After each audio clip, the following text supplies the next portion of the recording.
everyone, good evening. My name is Jung. Thank you so much for taking the time out to attend tonight's webinar. I just need to let everyone know that a couple of our speakers are running a little bit behind time, so I ask for everyone's patience. And we'll probably begin in about 5 minutes time. Thank you.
Okay, good evening, everyone. Thank you so much for your patience. We are ready to start the webinar now.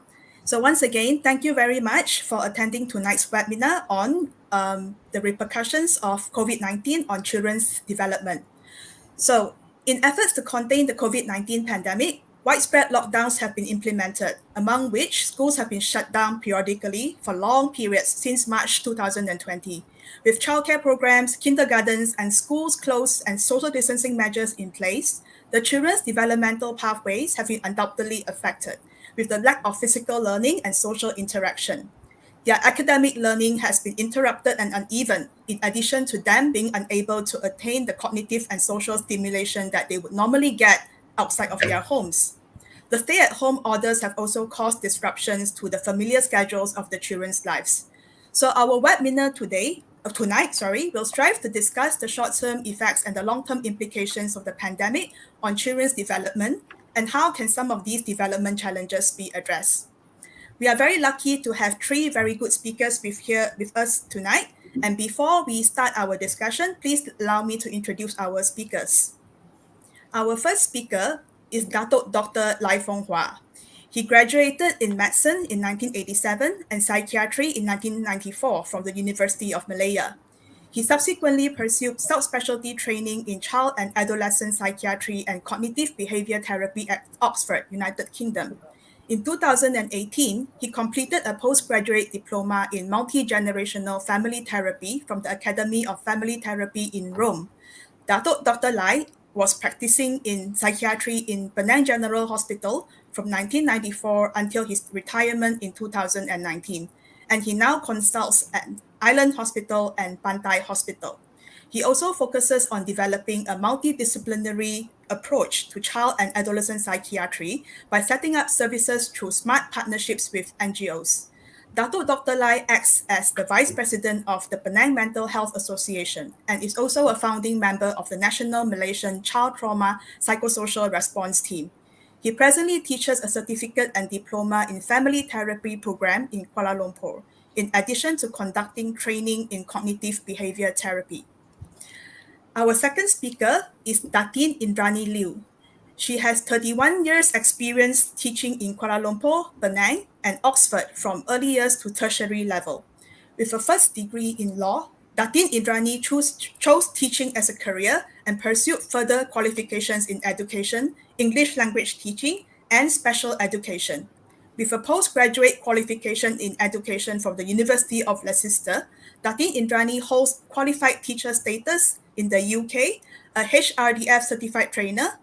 Datin Indranee's experience teaching in England developed into a passion for training teachers in positive teaching strategies and classroom behavior management. She also works closely with children and adolescents in school settings on developing learning skills and emotional regulation. She is also a strong advocate for mental health. Last but not least, our third speaker, Ms. Chan Sin Ying. She is the Program Manager of the PWDC's Family and Children's Affairs Department and one of the main drafters of the Penang State Gender Inclusiveness Policy. Prior to that, she has a research analyst in Rajatnaram School of International Studies and Senior Program Assistant in the United Nations High Commissioner of Refugees.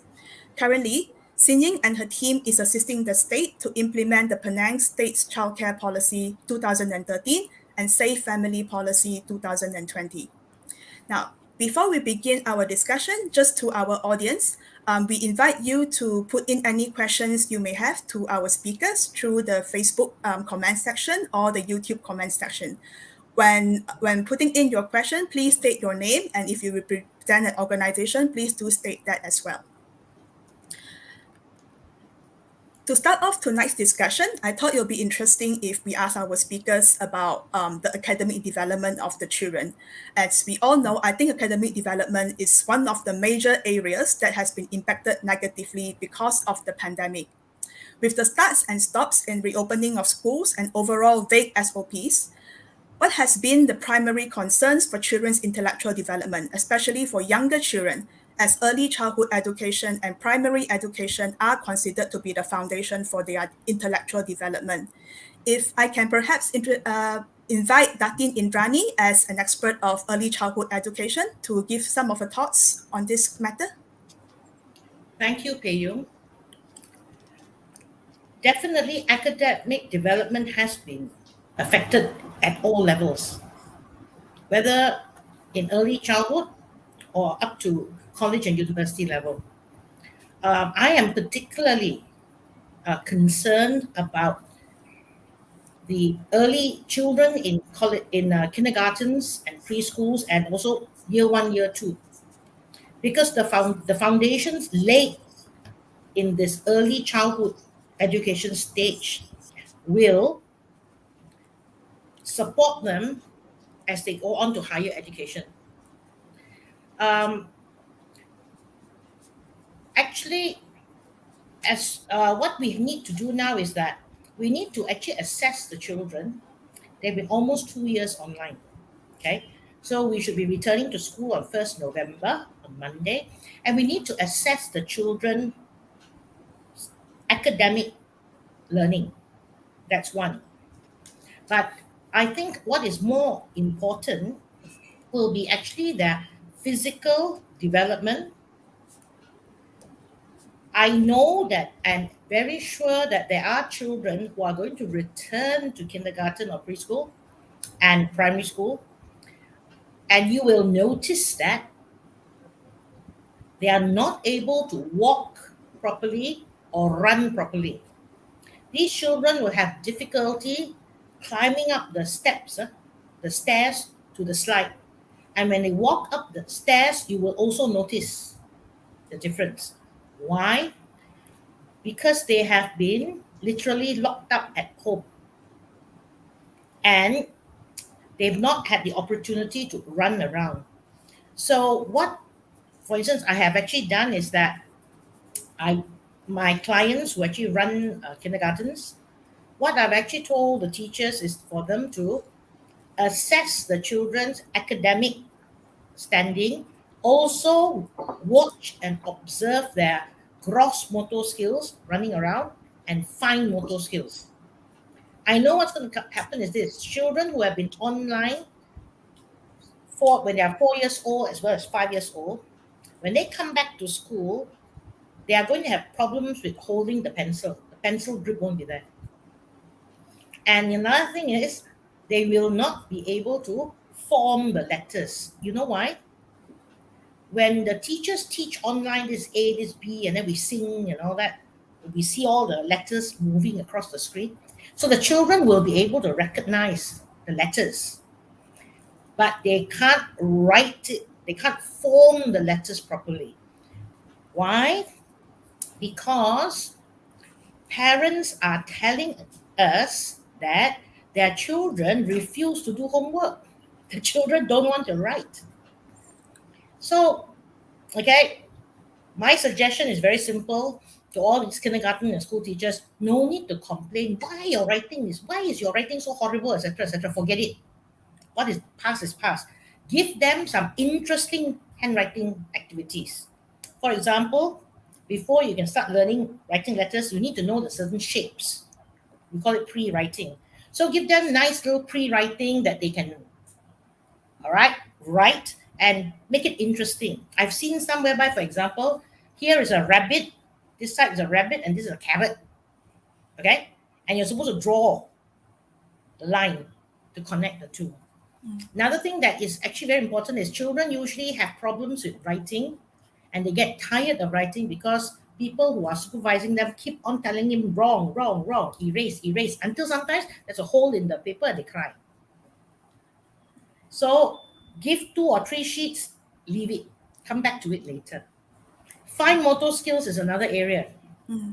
We need the children to exercise their fingers so that the muscles are strong, then they can grip the pencil properly.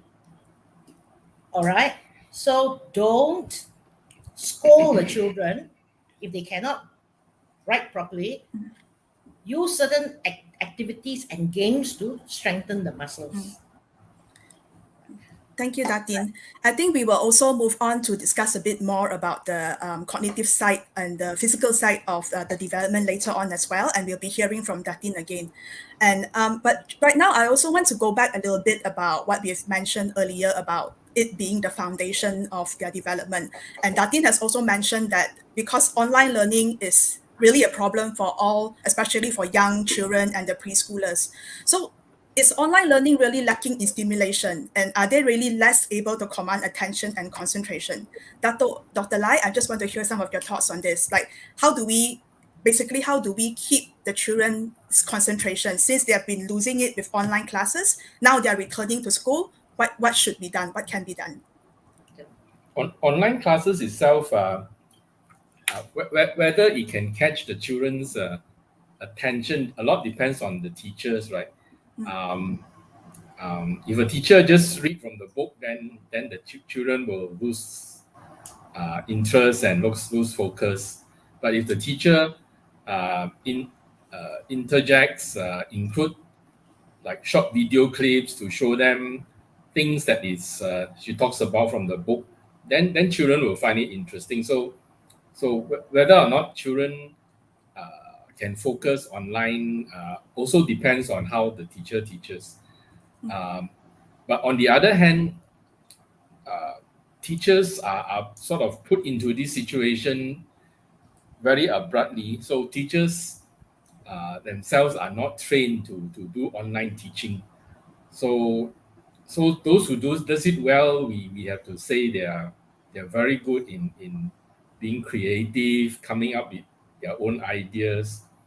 But those who doesn't do it well, we can't really fault them because they were never trained in this area.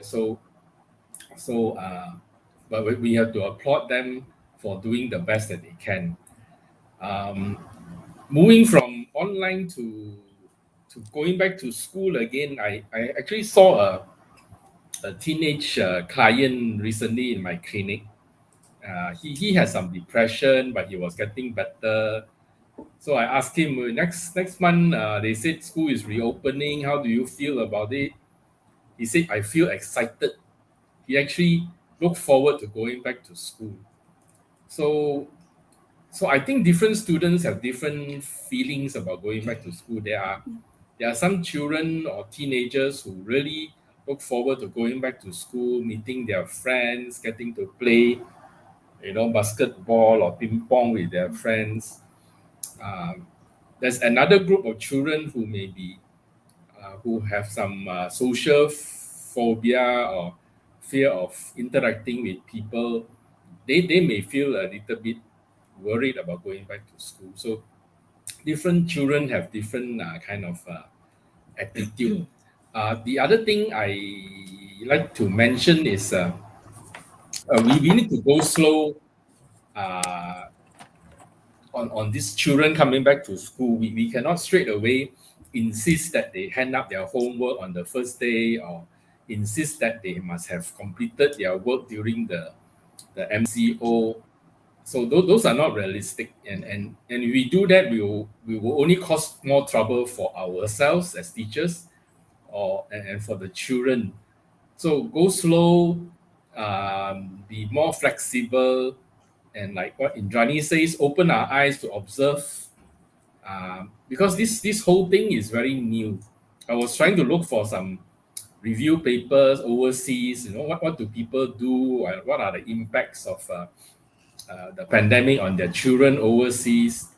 They are also starting to just collect data and looking at what is happening. So we ourselves here is something new for everyone. So we need to go to school, open our eyes to see what is happening. If the children are slow in certain area, we don't push them. We just slow down and help them where they are.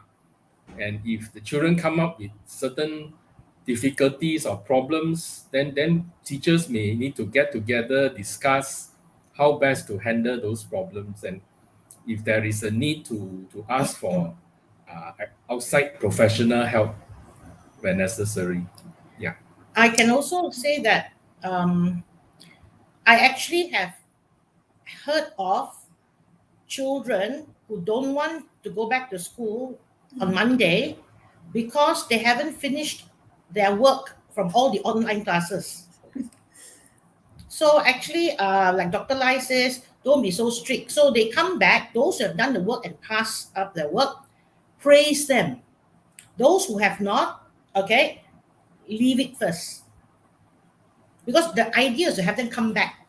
Then the other thing is this, about keeping the children's attention. There are a few things whenever I train teachers. Okay, you yourself must look happy and excited. Number two, all right, break up your class so that especially the younger ones, every 10 minutes, all right, you are changing the activity. Then they won't be that bored. And it's the same thing with teenagers. Every 15 minutes or so, change the activity. Now, why do I say 15 minutes? Because even before COVID-19, okay, we've already noticed that children and teenagers have shorter attention span. And actually, this is caused by uh, technological devices. They are so used to computer, tablet, phone, where you have sound, you have music. Wow, so exciting, no? All the games and all that. So then when they go back to school, this is what happens. Murid-murid, tolong buka buku teks, muka surat 52.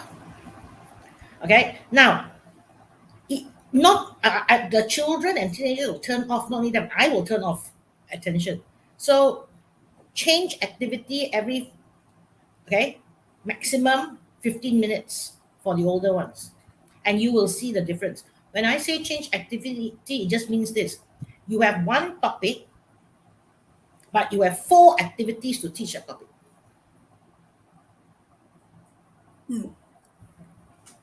Thank you, Datin.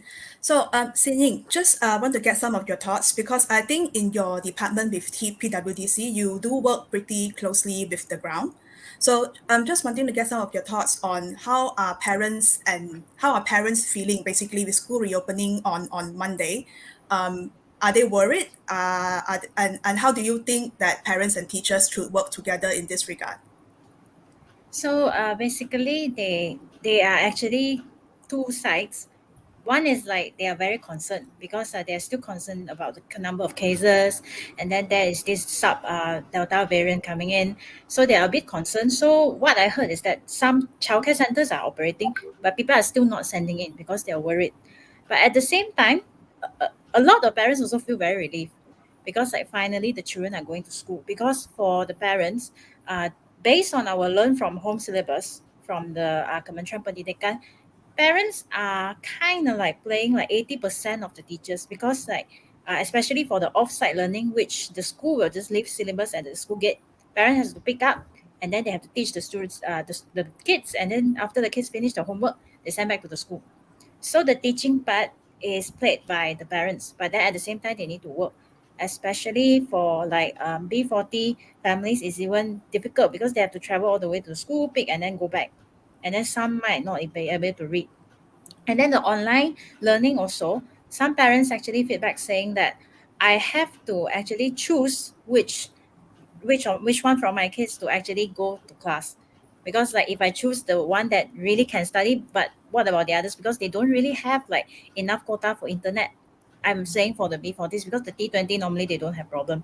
So when they heard the school is reopening, they are actually quite happy, some of them, but at the same time very mixed feeling lah, because they're feeling like if I'm sending back, what if something happened to my kids or they bring to someone else.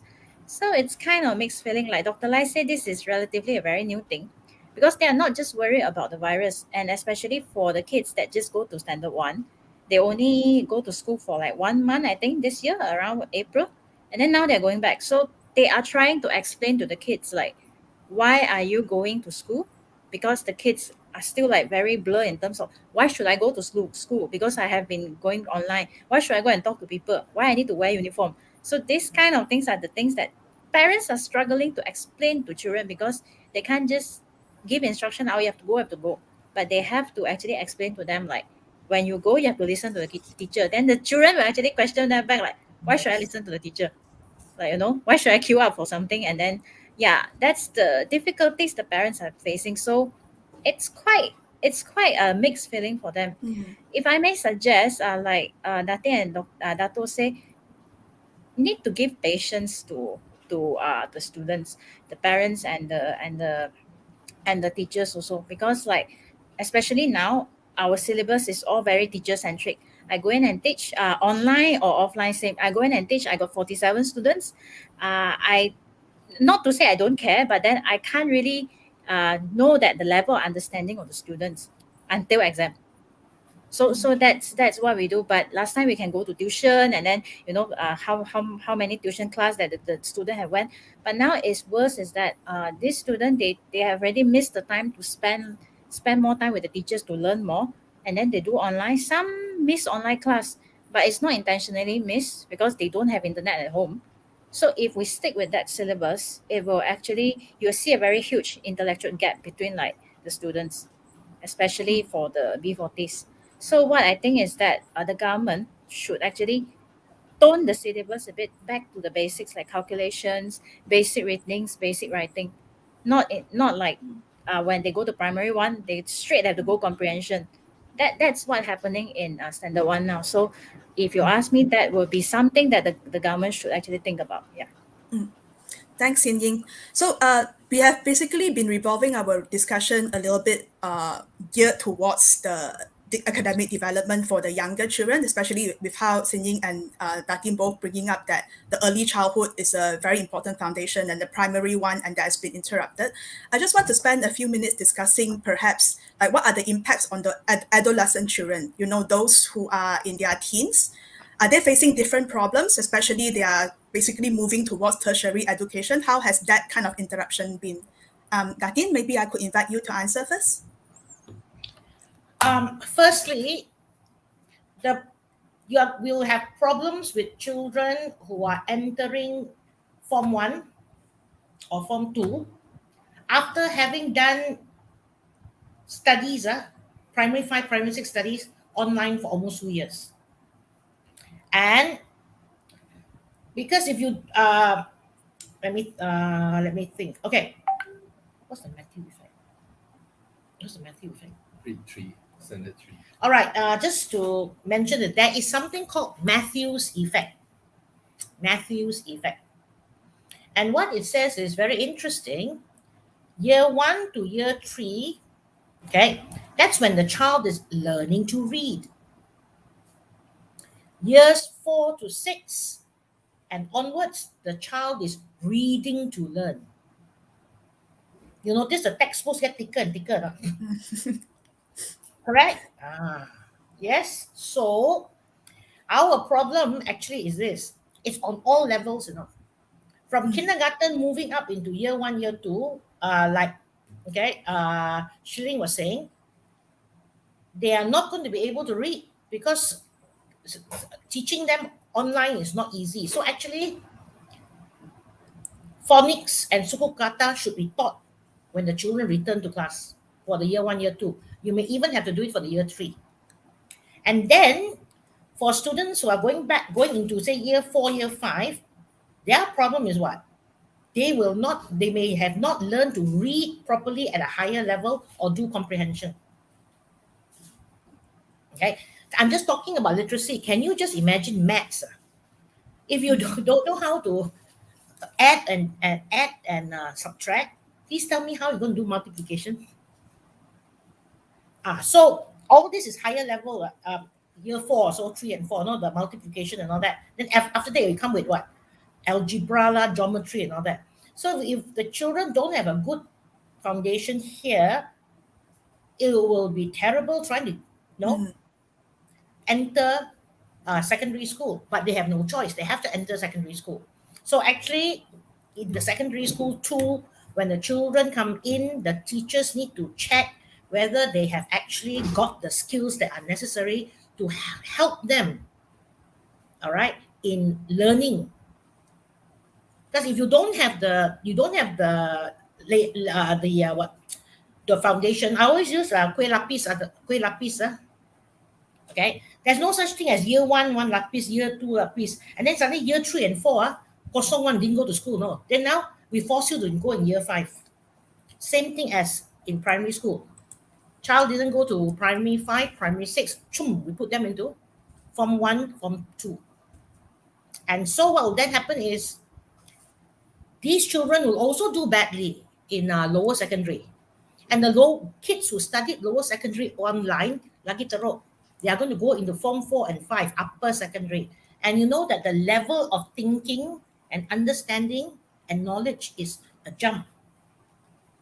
In fact, I remember last time in my class, all right, we got a shock. Term 1 of 4 science 1. You know what happened? All of us failed the science subjects. And we have never failed before, I know, okay? Because it's different. So this is actually what it's called learning loss. They have lost that learning. So now what we need to do is go on to learning recovery.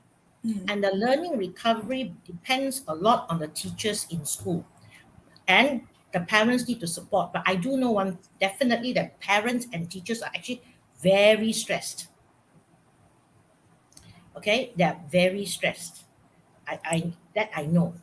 So maybe what we need to do perhaps is to have workshops for parents, how they can support their children in their studies.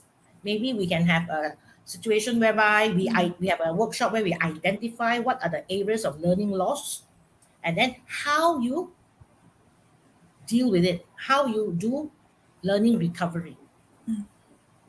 Thank you, Datin. Dato and Ying, do you have anything to add to that? Maybe Yeah, I just think.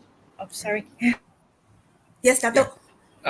maybe just to emphasize on the importance of the child. Teachers, because of the maybe the regulation to complete syllabus, often put the syllabus above the child. I think we need to rethink education, and we need to think put children above syllabus. So like what the other speaker was saying, the child must come first. The syllabus actually is meant to support the child's learning. So the syllabus shouldn't be the reason why we are teaching. We want to teach the child. It's not we want to teach the syllabus. So the child need to come first. So if the child cannot follow, then we have to change the syllabus to follow the child, not the child to follow the syllabus. In fact, actually what should happen is that all parents and all teachers are trained in what? You know what? In child emotional health. Because actually if the child is not well emotionally, they feel stupid in school because the others can do that, how come they cannot do? And maybe like Ying was saying, they are from B40 family, they couldn't even attend the classes, so memang tak boleh buat lah. So then they cannot learn. So we need to what? Help them to calm down first. We need parents and teachers to be able to support them. By the way, we also need to help the teachers and parents with their own emotions. Yeah, certainly we'll touch on mental health later as well on child development. Ying, anything last bits to add regarding the academic development of children? I think when you mention like older kids and younger kids, the kind of challenges they face are very different.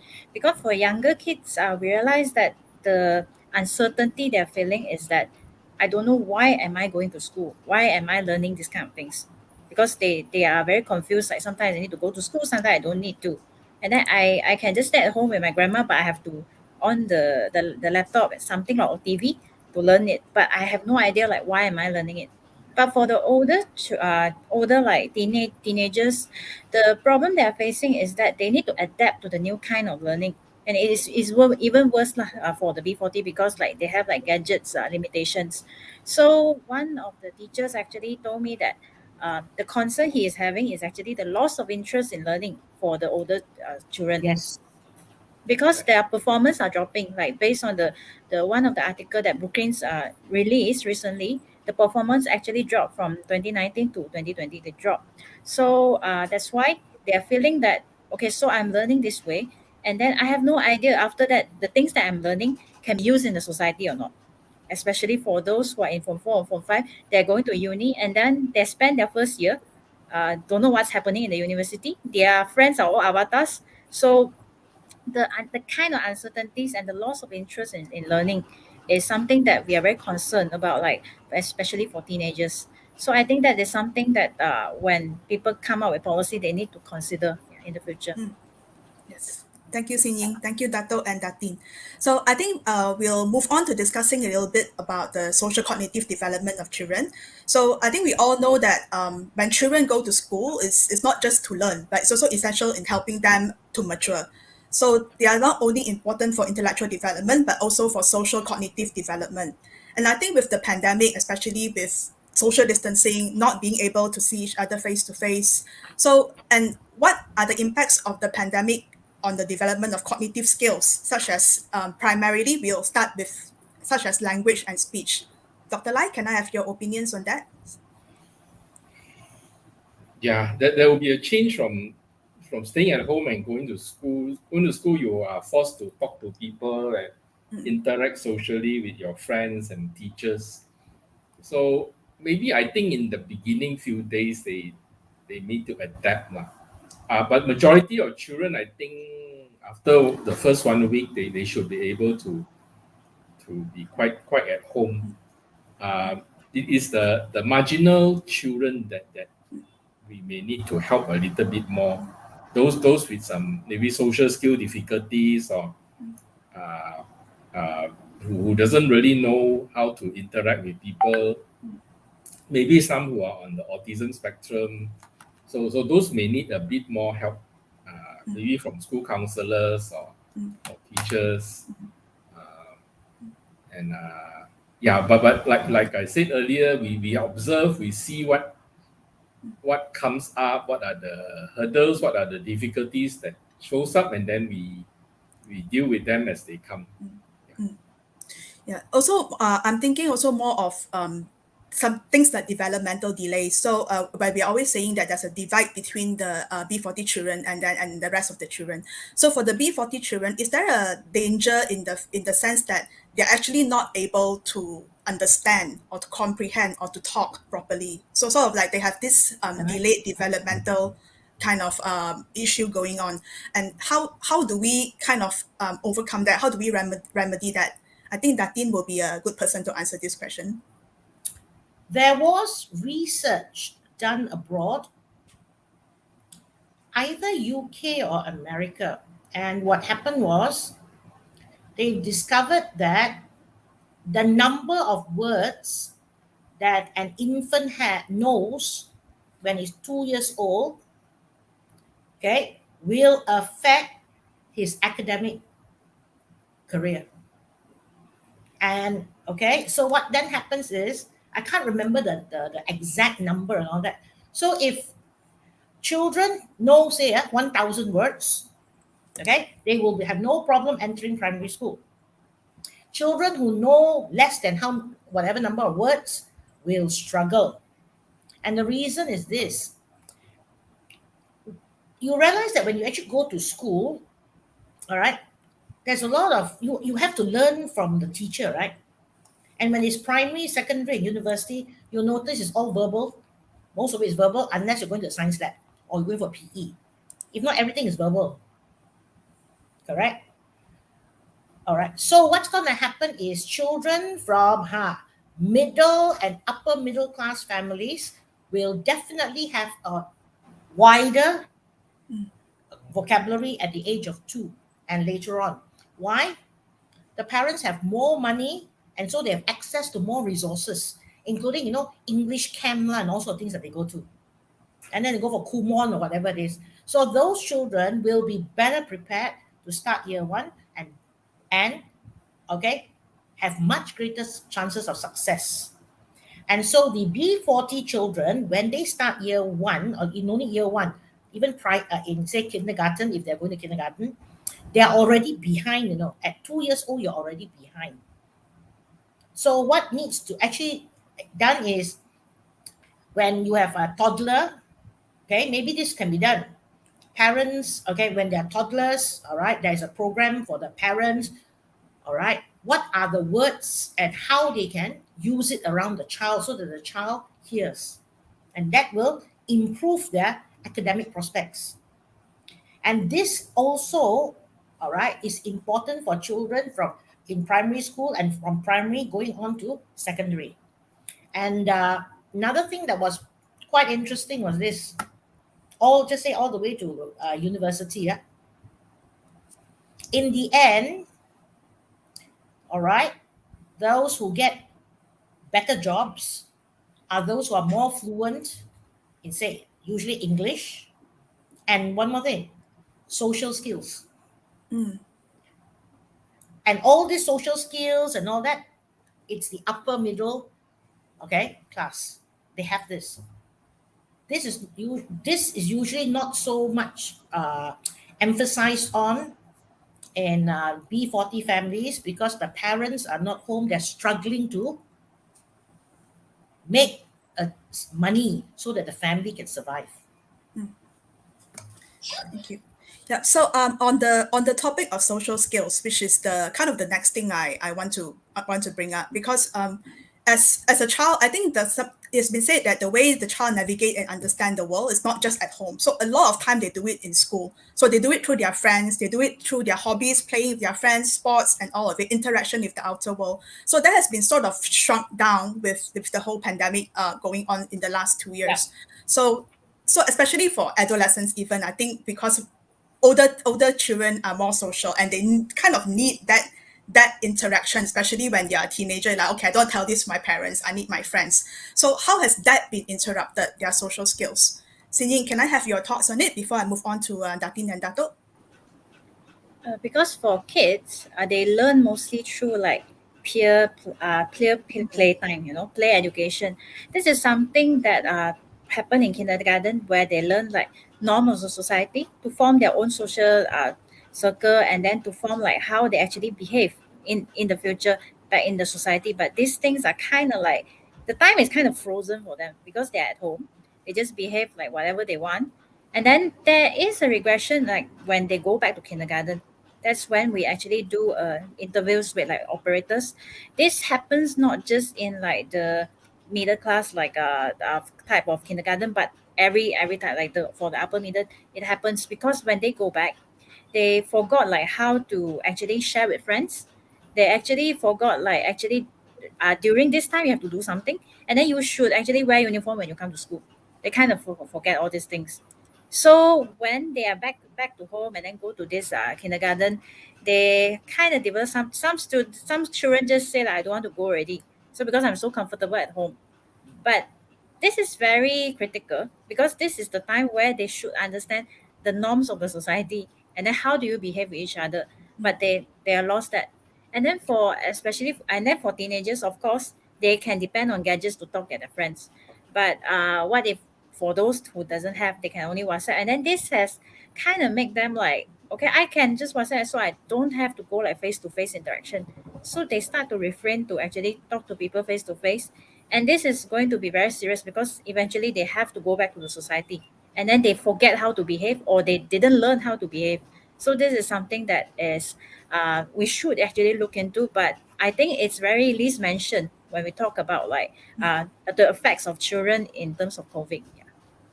Thanks, Ying. Yeah, Dato Lai, I want some of your thoughts on this as well, because I'm sure that you would have clients who are worried about going back to school and socially, how do they interact? And have you noticed a lack of a decline of social skills among your clients in that sense? The like Yin was mentioning, many of the teenagers actually still socialize, using their phone, using WhatsApp, using Instagram. They still interact with their friends. The irony is a lot of parents get very anxious when teenagers, see the teenagers on their phone. So that on the one hand, we want them to learn to be social, learn how to socialize. On the other hand, we have parents who don't want them to use their phone. So we need to think twice. Having teenagers on the phone doesn't always mean something bad. They may be actually developing their social skills by texting their friends. Okay, going back to school, haven't really come across many teenagers who are fearful of going back to school. Maybe 1 out of 10. Like I say, we take it as step by step. We see what happens and we help them as we go along. Yeah, you want to say that? But Yeah.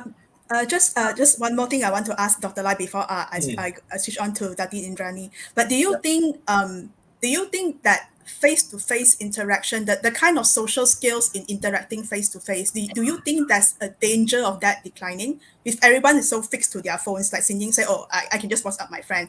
Like, would you see a problem of kids or teenagers having that kind of social shutdown in that sense? Oh, I don't need to see people, that kind of thinking. But again, these are all our own theory and our own thinking. So in reality, we have to push them to school and see what happens to them. Yeah. Yeah. We may think that using the phone will make them less interactive in real life, but we need to see what they really do outside there. And, yeah. Okay. Thanks. Datin, Indranee, just moving on to you about talking about children's and their social skills development in the pandemic. So you are an early educator expert in that sense. Do you feel that children will forget how to play? So when they go back to school, will the social interaction, like how do you guess that would be with school reopening? Children will still remember how to play, but they may be more used to playing by themselves.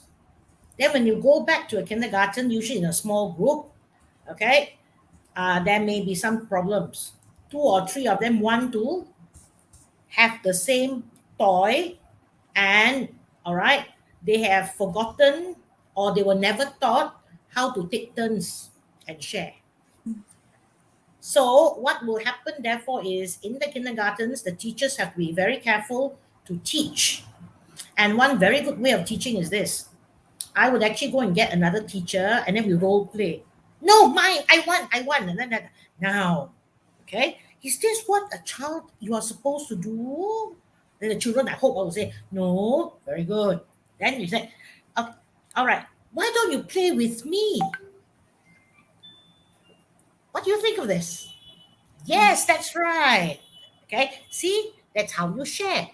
So you need to teach, and when you teach children, you need to act it out, because if you keep talking, it'll go right over their head. So a lot of people forget that.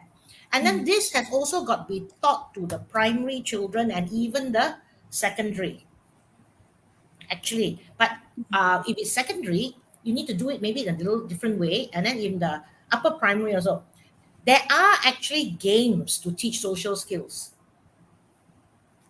So what could actually happen is that every day, okay, 15 minutes to half an hour, they will do a different game. And actually the game means they can move around, very good for their gross motor skills. And at the same time, they're learning social and emotional lessons. It can be done. Great. Actually, what is very, very important is how the school and kindergarten administrators, the college administrators, and the lecturers and teachers, how they present everything to the children. So if you start, okay, now here, you will sit down. If, all right, you want to ask any question, put up your hand. You are not allowed to move until the teacher says you can move. Wah, I think in that case, saya pun balik rumah tak mau datang dah. So we need to actually work on overseas. It's called social and emotional learning. In Western countries, social and emotional learning is taught at preschool all the way to year 11 or form 5. And then the same thing has to be done with secondary schools. We need to teach them, okay, right, if you're supposed to do group learning, then you show them like, if it's group learning, this is what you need to do, 1, 2, 3, 4, 5, okay? Then you give them something to do, okay? And at the end of that task that they've done, you give each child, all right, the group member questionnaire. So they will assess all the others in their group. Were they, that means whether or not they were responsible, did they do their work, etc. Were they able to discuss? Okay. All right. Now you show each other, you see? So this can be done. All right. And as I said, the games. You actually have social and emotional learning games and songs. Thank you, Datin. So we have the other important thing about teenagers going back to school is they get to start joining their clubs and society. Those are important. Like Pandu Putri and Scouts and Red Crescent, that where they start to learn peer interaction and rules, discipline. Those are They would be a bit more concerned about college and university students, especially those that have done 1-2 years online. Okay, and then you must also understand that students who entered university this year actually spent the last 2 years online. Yes. Okay, so the reason is this: there are if it's like UK, there is no attendance requirement. You want to go, you don't want to go, never mind, the video will be there. Okay, so the lecturers will not actually be seeing the students regularly, and you don't know whether there is one, all right, who is actually depressed and getting more depressed and more depressed. You wouldn't know. And then the other thing is that when especially secondary school and college, university, when they go back, some people like me are very exuberant, right? Very extroverted and all that. Yeah. Okay. I think Yeong also. My husband is calmer, a bit more introverted. So I'll be talking and all that. And then what happened actually is there may be some kids who are actually left out. They don't want to say anything. They don't know. They dare not say, or they don't know how to say it. Okay. And teenagers and young adults in university, the problem is this: their self-identity and their self-esteem. Thank you, Datin. Datin. Yeah. So I just say that 你得罪佢，你都唔知道做乜。Yeah, that's true. If you were, I was saying in Chinese, even if you make them upset or you distress them, you wouldn't know. And these are the students we need to watch. Thank you, Datin. So we actually have some questions coming in from Facebook. So Rina Swen would like to ask our speakers, how can we actually fill in the gap and miss opportunities missed by toddlers? Because the first 6 years are very important and contribute to literacy and social skills development. So for both aspects. So can the first 6 years be replaced? The time that is past cannot be replaced. We are leaving behind 2021 and going on to 2022. Sorry. However, if the child did not learn something when the child is 2 years old, the child can still learn it when he's 3 or 4. What is important is how you're going to present it. And usually for children, the easiest way for them to learn is make it a game. So for example, like, when you teach children to brush their teeth, if you know the famous, there's a song, right? To brush their teeth. This is the way we brush our teeth. They're happy about it. So if we can make sure that in terms of social skills development, all right, they actually learn in fun ways. Same thing with literacy. And the other thing, this is actually important, is this: what about some parents getting together, maybe about getting together so that you have about 4 to 6 kids in a little group. You can meet once a week in different people's houses. That will give them the opportunity to share. So when one child wants to grab, don't do that. And okay, I know you want the toy. Okay, don't grab it. Like gently. When you want, you speak. You use your mouth. Okay, you say, please, while they're doing. So actually, those little play groups, we call them play groups, will be useful. And actually, sorry, before I forget, social skills groups will also be useful for the even older kids, even up to university. Thank you, Datin. Ying, just some of your thoughts on that. So I think Rina is also saying that how do we catch them up in the sense? Is there any way to catch them up? We can't conduct, but how do we 6 years of development into 1 year in that sense? I actually agree with that. In the time, of course, past, we cannot replace it. But then it's the way we are doing it. Like, we always look at the syllabus. If we just follow what the syllabus are now, of course, there will be more difficulties in terms of get the kids to catch up, because especially those who are going into primary 1 and 2, or those who are going to middle school 1 or 2, that will be difficult for them to adapt it. But if you can just change the syllabus, and then it should be not just the government side, and then but the parents also need to understand like what the children are experiencing. The teachers also, because like I said just now, our syllabus are very teacher centric. So what we need to do is actually to go back and assess the level of understanding of the children. So especially for primary school, it's very teacher centric. Teacher have to catch up with their KPI, have to just finish the syllabus. Like Dr. Lai said, they teach for the syllabus, not really for the kids. So that's the thing. If we can fine tune it, we can modify it, we can cure the situation from that side. I think it will be helpful. Yeah. Thanks, Ying. Dr. Lai, do you have anything to add to Rina's question about how do we overcome the gaps? Fill the gap. Social skill. I'm not sure whether the am I understanding this correctly? This is a gap that is caused by the MCO, is it? Yes, I think that's what she meant. So Right. the question is kind of like the toddlers are missing out all the opportunities for play and social interaction and development. So her question is Okay. kind of like, is there any way that we could replace Before the 6 years? before we see this shutdown and MCO as totally negative, there is actually many who shared that the MCO and the shutdown has been something positive.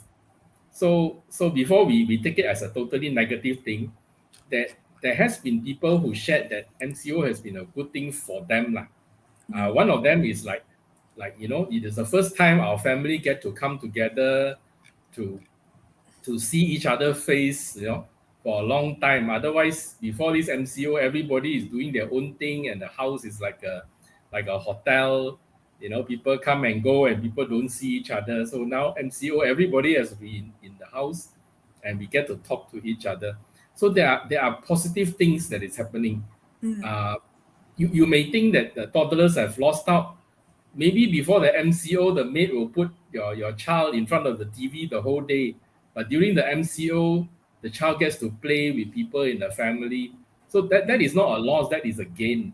The child actually got more from during the MCO than without the MCO. So don't see the MCO as totally negative. Look at what are the positive gains that the children may have during this time. Thank you, Dato. So we have another question from Sherlock Watson. Can we say that online learning is creating a gap in terms of literacy, accessibility for resources, or even job opportunity, seeing that the B40s are the one kept being mentioned that they are in a disadvantage of online learning? So I guess the question is kind of like, will this translate to their adulthood? Perhaps that's what Mr. Watson meant, that they will be disadvantaged in the future in that sense. Maybe Datin, can I have your thoughts on that? I am so sorry to tell Sherlock Watson and all of us that this gap between the B40 and the rest of the Malaysians was even there before the MCO and 10 years before and even more. Unfortunately for the those B40, there's this problem. Like one, Ying mentioned just now that when students go into year one, they're supposed to be doing comprehension. That means they must read and answer question. But do you know that many B40 children do not attend kindergarten? Okay, there are not that many,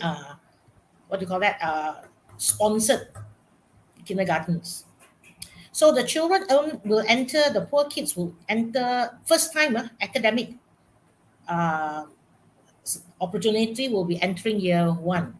When they enter year one, they are already behind their classmates because those classmates went to kindergarten because their parents could pay the fees. Most kindergartens are swasta, isn't it?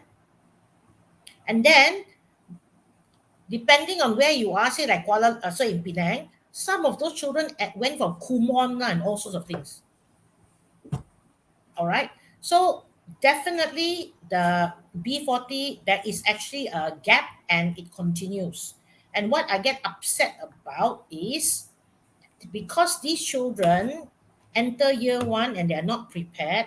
And unfortunately, not many schools, all right, will take these kids out for extra classes to catch them up so that they can, they can read. So all the way through their school career, they're always behind one. And remember, if they do not learn to read in the first 3 years of school, their academic progress. So by the age of 7, they're already behind in almost everything. So maybe what accessibility for resources, yes. Okay. Do you think there'll be storybooks in the house? No, the money will be used for food. Do you think they will be taken to the library? It depends on the parents' what do you call that? What the parents' jobs are like, or what their priorities are. There are some I know who will take to the library, but they're not very many. And then COVID came, classes went online, and there we saw so clearly the digital gap. That it was so clear who were the children who could participate in online education and who are the ones who had no chance at all. One phone shared among 4 children. Then when father goes back to work, no phone. All right. So I think we can agree that it really has been made. I mean, it's there before the MCO, but the MCO may have actually widened the gaps. Widen the gap. Between the groups. feel actually if we want to do something about it, and we can if we all get together, is consider this. If the B40s living in the government flats and all that, they do have some, what do you call it, like a hall, isn't it? Are there people here who would be willing to give 2 hours of their time? You get a few people together, 2 hours of time. We get the children together to teach reading. If you are in another area, like say the kampong or the smaller the daerahs and all that, they have what's it called? Balai Raya. Is it? Community halls. Community halls, yes. Community halls. I'm sure we can use that. All we have to do is go and look for the nearest Adon office or whatever. So the thing is, we can help the B40 children. All right. We can actually also help all the other children. Parents are worried the children are behind in social skills, behind in literacy. Okay. What about we come together? Maybe, all right, I can work with a group to come up with the materials. Okay. Perhaps those materials can either be hosted by Penang Institute or PYDC. Parents go there and download. They do the activities with the children. Okay. And then we also have get-togethers, like I said, so that we can all have, like, play the games and all that to learn social skills, literacy, numeracy, whatever. Yeah, that's a very good idea. Collective action from all of us. If not, we are just talking, and so what? Talk is very cheap, Okay. Okay. Hey, thanks, Datin. So for the last half an hour we have approximately, I think we should really move on to talk about the mental emotional development of the children because of the pandemic. So it's really known that it has caused the decline of mental health for significant proportions of the population. So children has been affected as well. This cannot be denied. And the mental stresses of parents are actually translated across to the children. So studies have shown that children have felt scared, depressed, and anxious because of uncertainty and isolation. So I guess my question is directed to Dr. Liew, first of all. So how severe has the decline in from your professional experience? What are some of the biggest issues that has been faced by children in terms of mental emotional health? I think people who have done survey during this time found that depression and anxiety actually has gone up among children and adolescents. I think one it also goes to show that one important thing that helps children and adolescents with emotional well-being is exercise. You know, the ability, the opportunity to go out and play games and run, and those are important for the mental well-being of children and adolescents. So that is a negative thing about the shutdown, where children and teenagers cannot go out and just run around and play, right? And this return to school and the ability to the greater freedom to do that will be helpful for the children and adolescents' mental well-being. Just to for people who want to know that there is a very simple screening tool for depression called the PHQ-9. PHQ-9, you can go to Google and type PHQ number 9, just 9 questions, and you can score yourself, and the questionnaire will actually tell you how to score and tell you how depressed you are or your child is. So very useful tool. Okay. Actually, Yeong, maybe afterwards I can give you a set of questionnaires for adults, teenagers, primary school children, as well as preschool, kindergarten children, just to check on mental health and depression. I can then maybe you would like to, if you have everyone's audience contact, then you could just send it to them. Yeah, we can also put it up at the PI website for the event page, so they can access it. Big. May I just say this?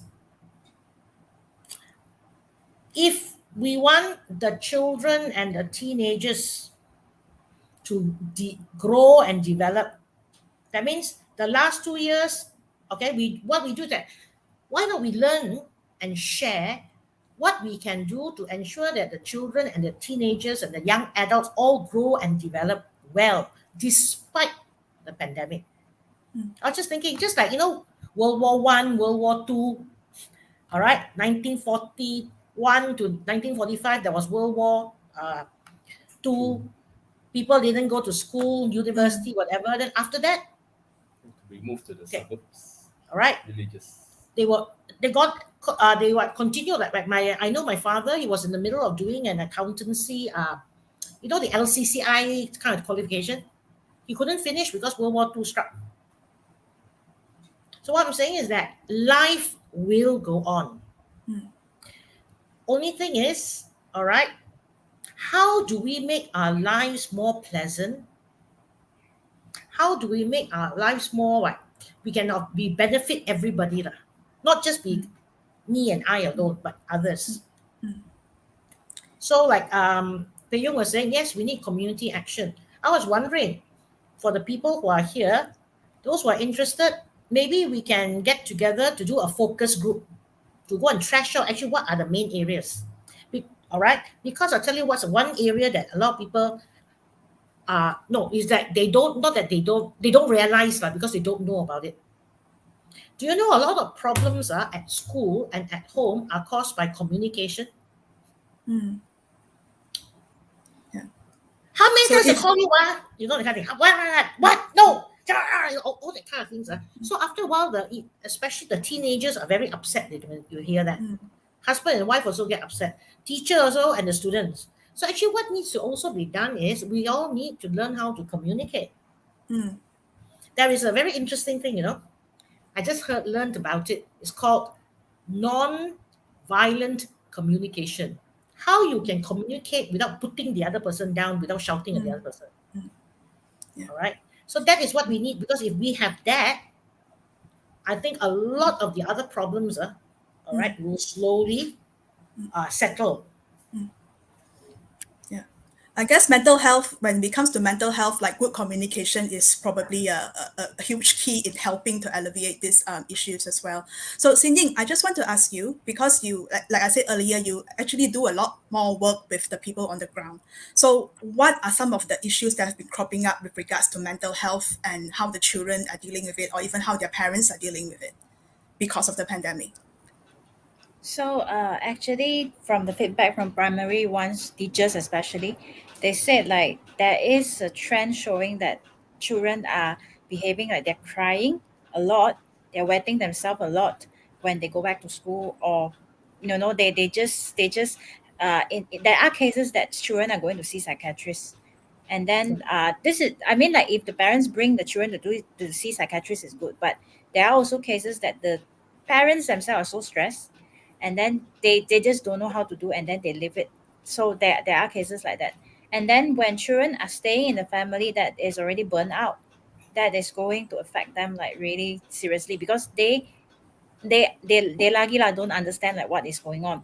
So it's very interesting, because I saw recently released by United Nations that regarding like what to do with the children in terms of COVID.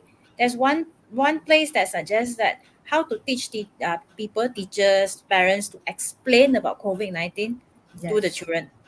This is something very important, because especially for the children, they don't understand the change of attitude of everyone.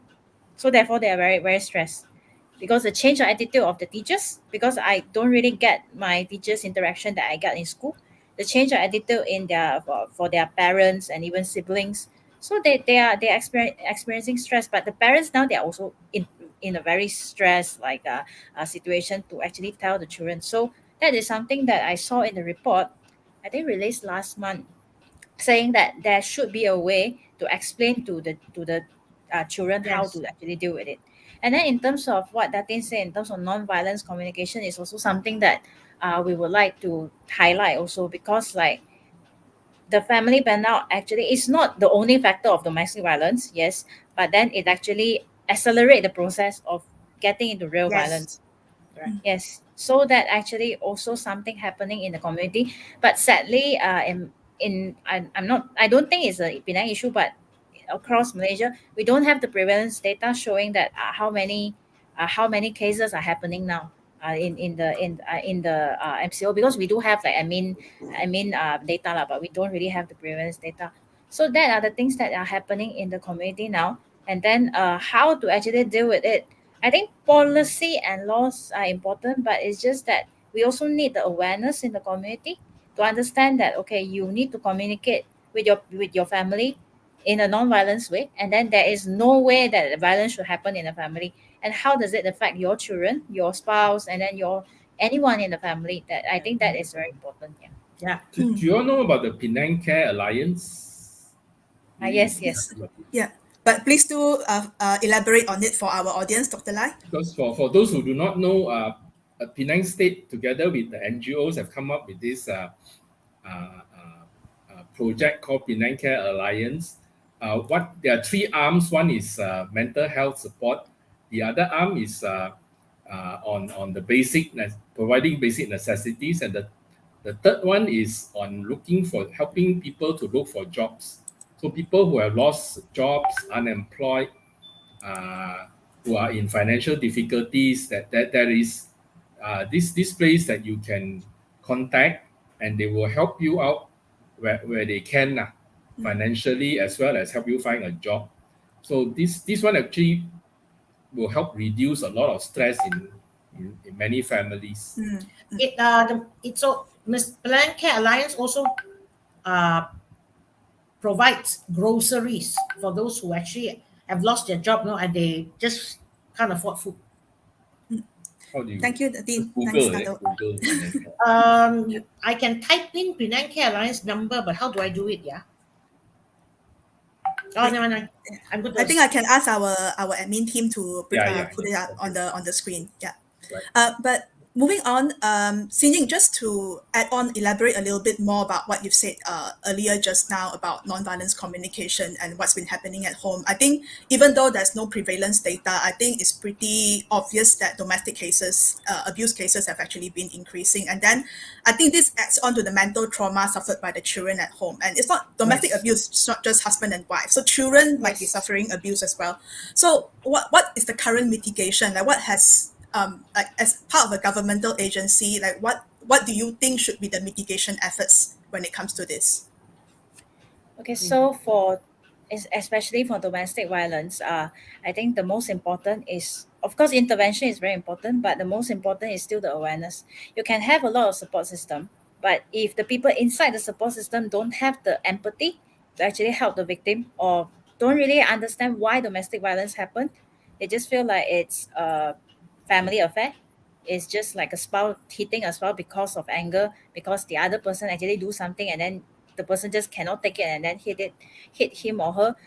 Then it will not solve the problem, because if there is no empathy to actually help the victim, there's no awareness about that. That will be futile.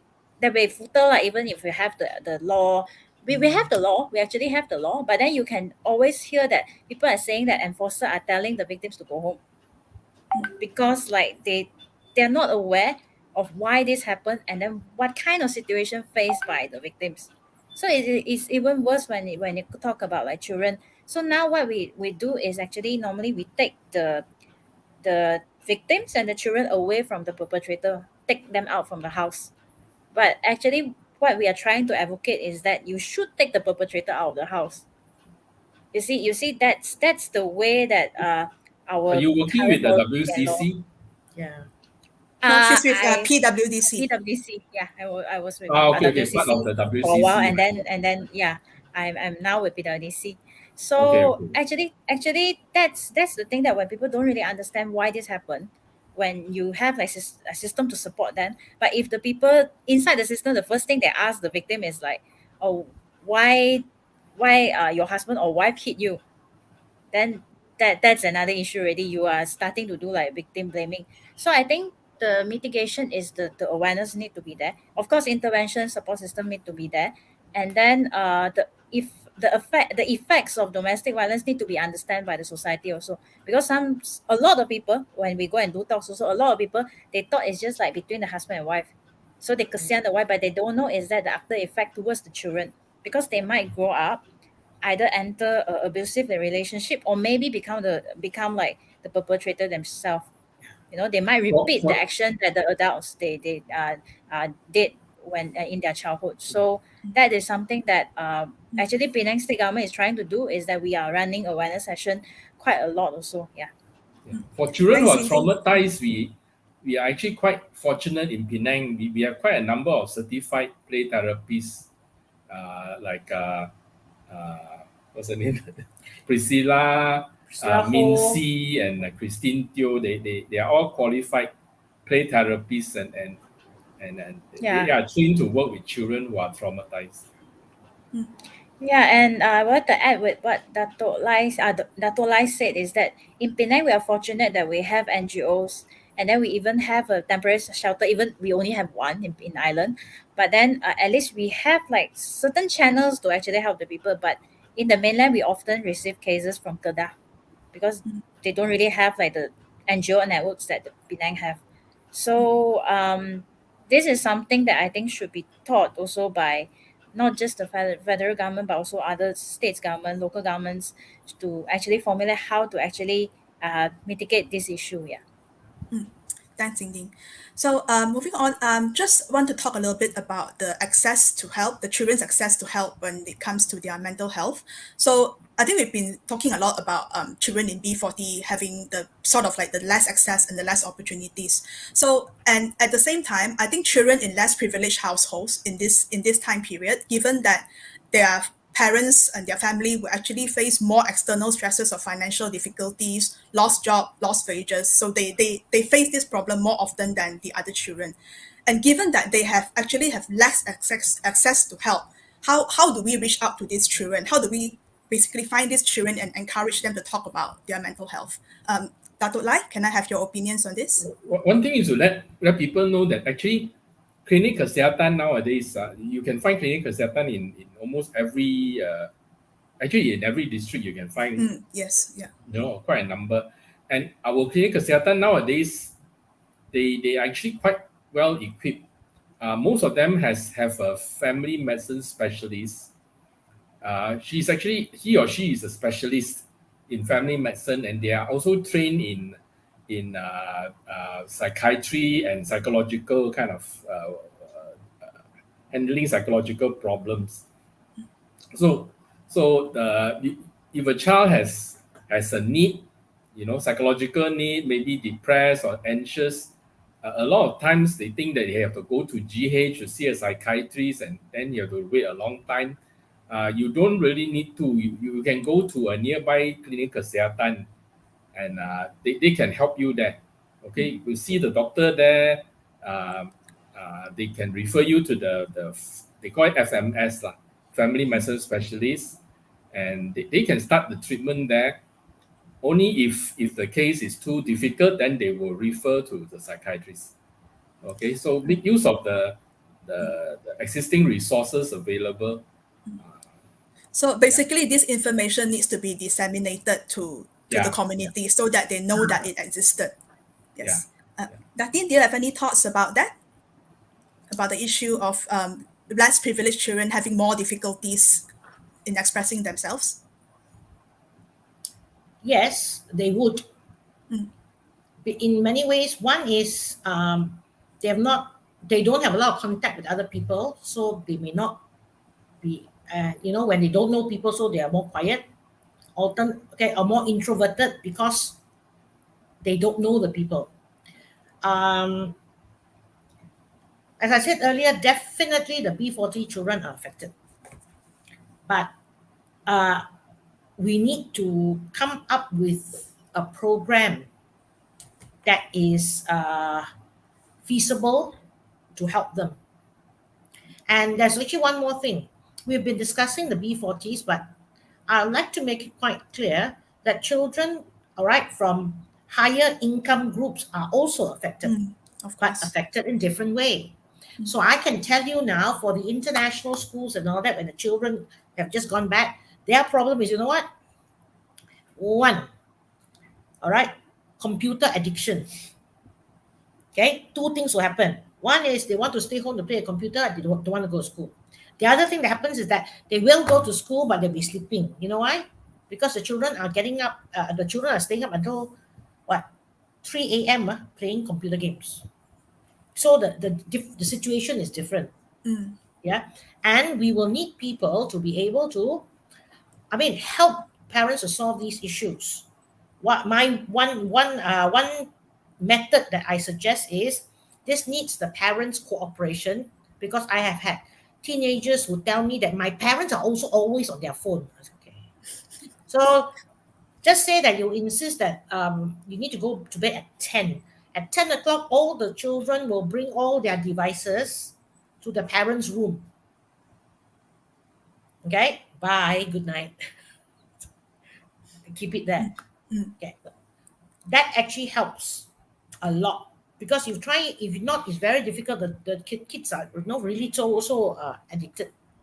But the parents need some guidance on how to manage the children.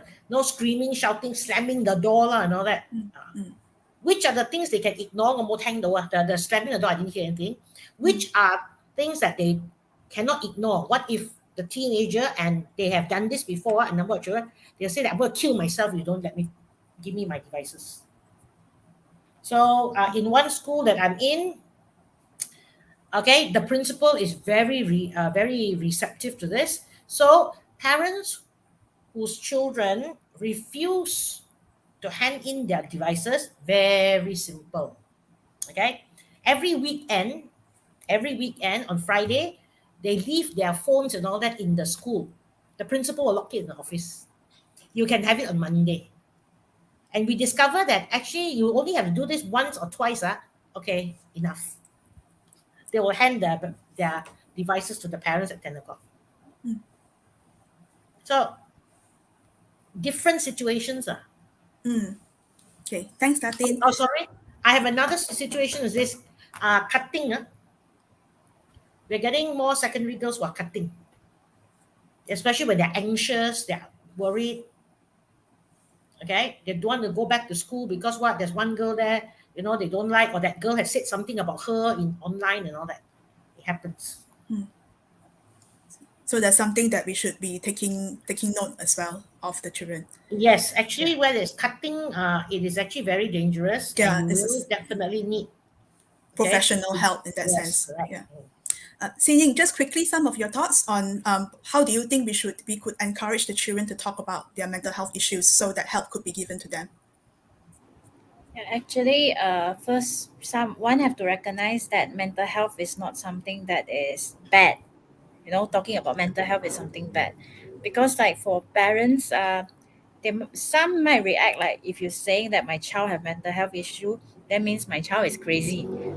That's one of the perceptions. So to talk about it, if the parents behave like that, of course the children won't say anything, because like they think that is something bad. I think that is something that we should change how the society think about mental health. But I think these days are getting better, especially with COVID. Everybody is talking about mental health, so people are thinking that it is better. It is okay to actually talk about it. But still, there are like families that refrain to talk about mental health. Like that's what we experience when we go out to talk about like how domestic violence affect mental health. People heard the word mental health, like they sometimes react even bigger when than they heard domestic violence. So that's the first thing they should kind of like change it about like how they think about mental health, so they can encourage children to actually talk about it. And in schools also, I think the teachers should pay more attention to how the children behave, especially when they come back. Because like in school, sometimes we have a lot of children. Teachers go in like for one class, one period is only like 30 minutes, 40 minutes. So they can't really pay attention to the students from time to time. But I think this need to be take note like more, especially when you say about like before these children, they don't really have the access. School is the place that they can have access like to the counseling teachers. So I think this should be emphasized. The teachers need to take more. Yeah. Okay, thanks, Ying. So for our The other last way of 10, the other way of reducing stigma in mental illness is you can ask the children or the parents to Google famous people with the mental illness that they have lah. Famous people with depression, you can Google, and you can actually find a lot of famous people whose names you actually know.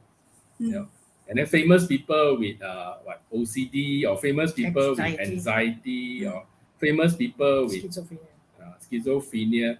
You can get a list of very famous people, both Chinese and European. And once they see that even famous people also can be depressed, then they don't feel so bad. Yeah, they You can relate basically- in some sense. No, we need to normalize it. That's the thing. Yeah, that's the key. So for our last 10 minutes, we have one question from N Fang. So we'll take a question as sort of like a closing note for our webinar today. From what I can gather so far from all three speakers, core educators, which is teachers, counselors, and parents, need to develop new skills to teach children, not just academically, socially, but mentally and emotionally. These new skills need to be packaged and delivered to core educators, just like other training courses. As far as our speakers know, any policy or development has been made on this, and if there's none, what are your suggestions for such policy or development? So maybe we'll start with Dato Lai.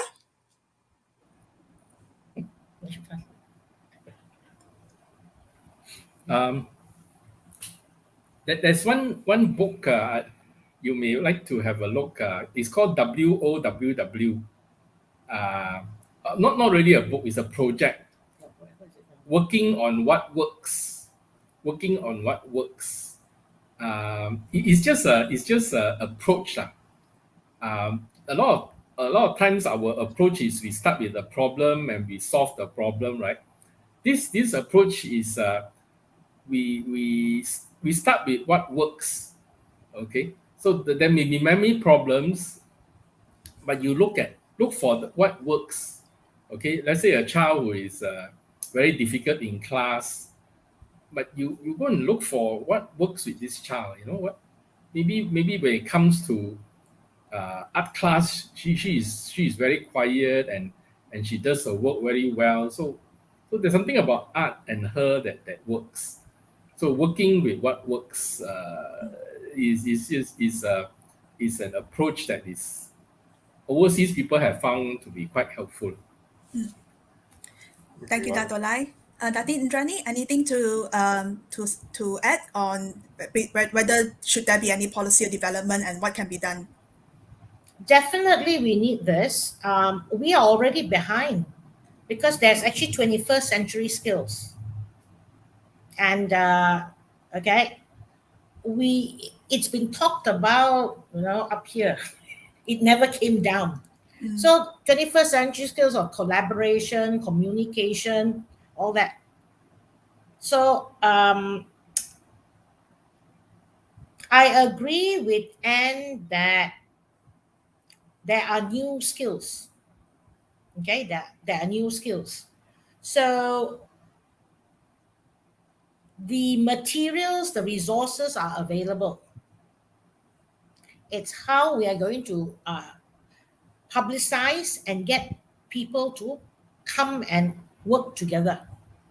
It has to be another community project. If you're going to wait for it to come from the top, from the government, it's not going to work. All right, or maybe by the time my hair turns all white, maybe it'll work. Maybe it'll come. So, for example, for socially and emotionally, Dr. Liew and I are working with Penang Youth Development Corporation to teach teenagers resilience. Okay, resilience. So it's 3 hours times 4 sessions. Okay, and we have completed cohort 1 and will be completing cohort 2. All right, first week November. And so that is one thing that actually we should broaden it. Maybe we get teachers to be trained up to go into the schools to teach. Or, oh yes, Dr. Liew and I also did train the trainer. So we have about 20 people who are trained. They go into the schools to teach the teenagers. We also have materials for building resilience, 8 sessions, 1 hour each, okay, for children. That, all right, can also be used. It's just that we need, if you want to get it going until it reaches that level, that critical level where it will, continue on its own, Dr. Liew and I cannot do it. So when I say I think the mati also, we come back as a hantu also, cannot finish. Okay, so we actually just need people to step forward. So the social and emotional learning, yes, I have the resources as well for the kindergarten and primary kids and the secondary. Whether we can work with the private colleges, I'm telling you, they'll be very happy if we want to work with the young adults to develop resilience and other skills, because we need this. And the thing is, another problem that we have is all these are literally new. We never learned it when we were in school. Okay, it's new. So not many people know about it. And those who know about it just wonder whether it can work. This is something from America. All right. All these materials, social and emotional learning, okay, mental wellness, yeah, social skills, they have been, all right, well researched abroad. What we need is we need to get a team together, and maybe we have to go through and see maybe some of the examples are a bit, we need to Malaysianize it. That's it. So basically, again, the emphasis on collaborative efforts. Has to be. Okay, Ying, so on to you as the one last thing for the night. So as we all know, you're part of a state government agency, and then although Datin did say that it's very difficult for governments to be doing all of this policy making, and it's very difficult for them to get it running. But at the same time, I do think it's very important for the government to play a central role in all of this, especially in packaging together a core syllabus for the teachers. So from your opinion, what's the most important policy that should be formed right now? Actually, we from what I think is that we have to look back in the syllabus that we had now. Is it still relevant or is it working? Because our syllabus is very linear, it's very academic based. So as actually the problem is already there, like Datin said, it's not working for a lot of children. But then COVID-19 amplified it with online learning, the flaws just come out. But when the government is saying that the teachers should take note of this and then how they do online teaching, but the very linear academic syllabus is still there, the policy is still there. So this actually create resistance, like Datin said, like there are resistance from the teachers because they were feeling like you are asking me to do more and more work. So what they need to do is actually a reform. And I think Pejong, you mentioned that government actually looking at this is very important. Involving in this is very important because government can institutionalize it. Yeah. When it is community based, it's not institutionalized. It's voluntary. So what if the very enthusiastic like people already like retired and then who is going to take over? The sustainability is not there if you don't institutionalize it. So I think for the government, they have to collaborate because the resources are there. Like Dato said, Dato and Datin said, the resources are there. They have to do like a collaboration, like how Penang is experimenting with the same family policy in terms of domestic violence. That we have to collaborate with the NGOs and the religious organizations so you can borrow the resources from the community because these people, the NGOs, they understand the community more than you, the government. So that is what the government should do. Because sometimes I realize that policies are always top down. They're always top down, and then generalization is that the government think that okay, I give you this, you can do it. So that is why learning from home fail lah, because it's actually don't work that way.